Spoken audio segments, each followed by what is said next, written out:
So in this section of the second lecture, so the second part we will discuss about the fallacies. So what is the definition of fallacy? So it's a mistake or deception in argument.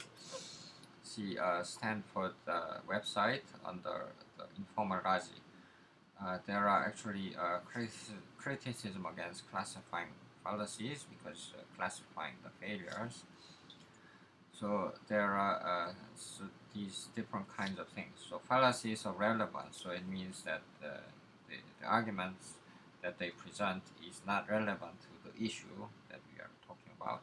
Circular reasoning means that the argument assumes the conclusion, so therefore it cannot be really valid. Semantic fallacies is making confusions with the definitions. So you are proving something A, but you about some object, but you are actually doing it for some other things, so that's wrong. And formal fallacies are the fallacies of mistaken logical steps, and false premises are the you get a wrong premise, you can prove wrong things. So fallacies of relevance you can classify. So the first one is ad hominem, so it's a Latin for against human. So the kind is that the first kind is ad hominem abuse. So you attack a person's age, character, and ethnicity, and personality, and so on, and which is irrelevant to the issue. Or you say that the guilt by association, so attacks the company he or she keeps. Coca attacks the person has a double standard. Vested interest proponent is motivated by greed. Circumstantial ad hominem proponent is endorsing conflicting propositions. So for the vested interest, so one cannot say that since people is so the proponent is going to be benefited from if the argument was accepted, that doesn't mean that argument is invalid. So for example, if you see the classic movie where it's titled Mr. Smith Goes to the Washington.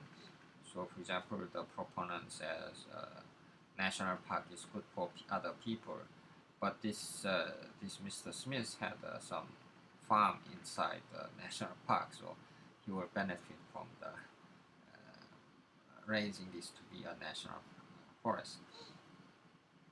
But the main point is that does not invalidate his argument at all. Okay?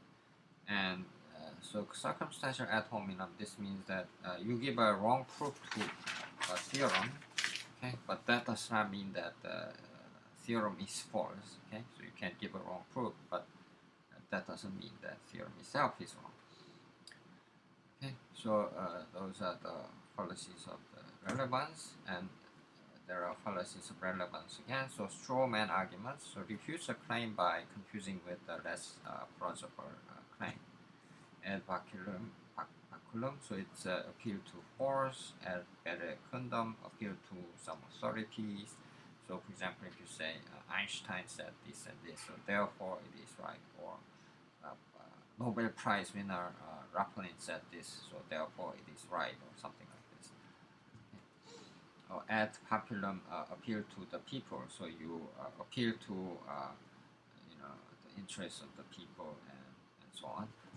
And ad misericordiam, so you appeal to pity. So if you kill me, then all of my family will become destitute, and so on. And so on like this. Ad ignorantium, so appeal to ignorance. Okay, so we don't know anything about these other countries, and so therefore we can abuse as people or something. Or ignorancy illesi, so you missing the point. Or red herring, tangential matter to devote attention. So all these fallacies of relevance have overlap with one another, but if you want to classify in certain sense, this is how we would. So this is a common way to characterize some kind of fallacies of relevance. So for example, if you fallacies of relevant example is that teachers are opposing teaching evaluations. They will live comfortably if there are no teaching evaluation. Therefore, we must implement teaching evaluation. Okay, so this is a wrong argument because teachers are trying to live happy, and we need to destroy their happiness.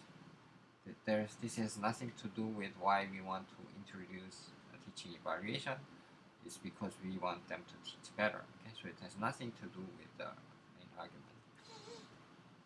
Minister of Education said that there will be no college entrance exam in 5 years. I'm going to college 5 years later. Therefore, I don't have to study. Okay, so this is again fallacy because even if there's no entrance exam, you still have to learn materials so you can do well in college. Okay, so it doesn't mean you don't have to study. Since the father of a former president ZZG is a fraudulent person, you cannot trust ZZG. Okay, so this is used often by political party spokesman or spokeswoman, but the main point is that what's important is the president and not his father. Okay, so it has really nothing to do with how president is doing his job. Circular reasoning is that argument assume the conclusion. So question begging epithet phrases that prejudices the discussion. So when did you stop cheating on your exam? For example, this assumes that you were cheating all the time. Complex questions. So question tricks people into the desired conclusion.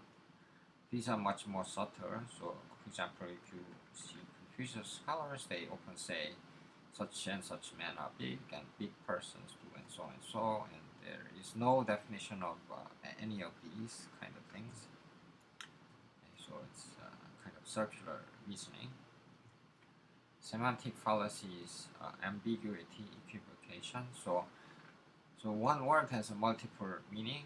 Ambivalence is that at the level of sentence structure, you can see it in two different ways. So you use it with this structure once, and then you use it with another structure at the next time. Okay.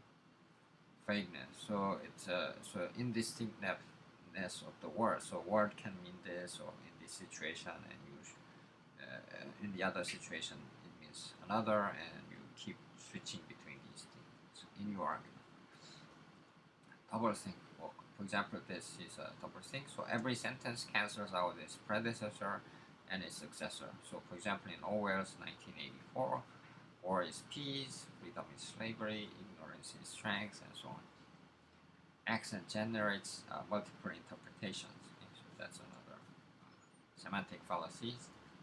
Inductive fallacies. Hasty generalization, generalizing from an insufficient number of cases. Okay, so faulty analogies, gambler's fallacy. So something will keep being so. Okay, so if you had a ship that never sank, therefore the ship will never sink in the future also. Okay. So false cause, confusing what is the cause of the things. So next one is a formal fallacy. So this is a logical mistake, and fallacies of the false premise is also called slippery slope. Okay. So this means that you give a series of premises which changes little by little, and until you can get to a point which is completely false kind of argument. Okay. So this is the summary of the fallacies that you can encounter, and we will. So this is the end of the second